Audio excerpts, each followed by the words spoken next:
ଖଲୁଛି blackmail queen ଅର୍ଚ୍ଚନା ନାଗଙ୍କ ଗୁମର ପେଡ଼ି। ତଦନ୍ତ ବଢ଼ୁଛି, ତଥ୍ୟ ବାହାରୁଛି। ଅର୍ଚ୍ଚନାର କଳା ଟଙ୍କାରେ ଅଏସ୍ କରୁଥିଲା ସ୍ୱାମୀ ଜଗବନ୍ଧୁ। ଘରେ ରଖିଥିଲା 3 ଲକ୍ଷ ଟଙ୍କାର ଆମେରିକାନ ମକାଉ ଚଢ଼େଇ। ସତ୍ୟ ବିହାର ଘରେ ରହିଛନ୍ତି 4 ଲକ୍ଷ ଟଙ୍କା ମୂଲ୍ୟର ବିଦେଶୀ କୁକୁର। ମୁଡ୍ ବନାଇବା ପାଇଁ ଦାମୀ ବ୍ରାଣ୍ଡର ମଦ ପିଉଥିଲା ଜଗବନ୍ଧୁ। ରୂପା ଗ୍ଲାସରେ ପିଉଥିଲା ଫରେନ୍ ବ୍ରାଣ୍ଡର ମଦ। ହାତରେ ପିନ୍ଧିଥିଲା 2 ଲକ୍ଷ ଟଙ୍କାର ହାତ ଘଣ୍ଟା। ସ୍ତ୍ରୀର ପଲଙ୍କ ସେବା ଟଙ୍କାରେ ସ୍ୱାମୀ କରୁଥିଲା ଅଏସ୍। ପୁରୀ ଭୁବନେଶ୍ୱର ବାଇପାସରେ ଥିବା ପୁରୁଣା ଗାଡ଼ି ସୋରୁମରେ ଲାଗିଛି କଳା ଟଙ୍କା। 10% ସୁତରେ କୋଟି କୋଟି ଟଙ୍କା ଲଗାଇଛନ୍ତି ଜଗବନ୍ଧୁ। ପୁରା ସିଣ୍ଡିକେଟ୍ ପଛରେ ଜଗବନ୍ଧୁର 4 ସାଙ୍ଗ ଓ ଭାଇ। ଫାର୍ମ ହାଉସରେ ଚାଲୁଥିଲା ବିଜନେସ୍ ଡିଲ୍। ଭୁବନେଶ୍ୱର ଉପକଣ୍ଠ ଏକ ବାଲିଘାଟରେ ଲାଗିଛି ଟଙ୍କା। ଅର୍ଚ୍ଚନାଠୁ ଜବତ ଡାଏରୀରେ ରହିଛି ସାଂଘାତିକ ତଥ୍ୟ।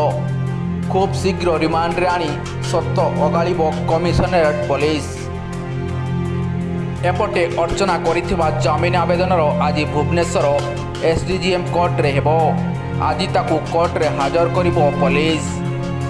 ଆଲିଶାନ ବଙ୍ଗଳାରେ ଜୀବନ କାଟୁଥିବା ଅର୍ଚ୍ଚନାଙ୍କ ଠିକଣା ଏବେ ଝାଡ଼ପଡ଼ା ଜେଲର କାଳ କୋଠରୀ। ଅର୍ଚ୍ଚନାଙ୍କ ଗିରଫ ପରେ ସାମ୍ନାକୁ ଆସିଛି ବ୍ଲାକମେଲିଂର ପୃଷ୍ଠଭୂମିର ଚାଞ୍ଚଲ୍ୟକର ତଥ୍ୟ। କଳାହାଣ୍ଡିରୁ ଭୁବନେଶ୍ୱର ଆସିବା ପରେ ଏକ ବିୟୁଟି ପାର୍ଲରରେ କାମ କରୁଥିଲେ। ସେଇଠି କାମ କରିବା ସମୟରେ ଶିଖିଥିଲେ ବ୍ଲାକମେଲିଂର କଳା କୌଶଳ। 2017ରୁ ବ୍ଲାକମେଲିଂ ମାୟାଜାଲ ବିଛାଇଥିଲେ ଅର୍ଚ୍ଚନା। ସାଥ ହୋଇଥିଲେ ସ୍ୱାମୀ। ସେମାନଙ୍କ ଜାଲରେ ପଡ଼ିଥିଲେ ଅନେକ ବଡ଼ ବଡ଼ିଆ। ଜଣଙ୍କ ପରେ ଜଣେ ପ୍ରତିଷ୍ଠିତ ବ୍ୟକ୍ତିଙ୍କୁ ନିଜ ଫାନ୍ଦରେ ଫସାଇ ଚାଲିଥିଲେ ଅର୍ଚ୍ଚନା। ବଦଳରେ ମୋଟା ଅଙ୍କର ଟଙ୍କା ଆଦାୟ କରିଥିଲେ। ଯିଏ ଅରାଜି ହେଉଥିଲା ସେମାନଙ୍କୁ ଦୁଷ୍କର୍ମ ମାମଲାରେ ଛନ୍ଦି ଦେବାକୁ ଦେଉଥିଲେ ଧମକ। ଗିରଫ ଭୟରେ ଅନେକ ଅର୍ଚ୍ଚନାଙ୍କ ସଥରେ ରାଜି ହେଉଥିଲେ। ଦାବି ଅନୁସାରେ ଟଙ୍କା ଦେଇ ରଫାଦଫା କରୁଥିଲେ ମାମଲା। ଆଉ ଟଙ୍କା ପାଇବା ପରେ ଥାନାରୁ କେସ୍ ଉଠାଇ ନେଉଥିଲେ ଅର୍ଚ୍ଚନା। ଏଭଳି ଭିନ୍ନ ଭିନ୍ନ ଥାନାରେ ସେ 5ଟି ମିଛ ଅଭିଯୋଗ କରିଥିବା ଜଣାପଡ଼ିଛି।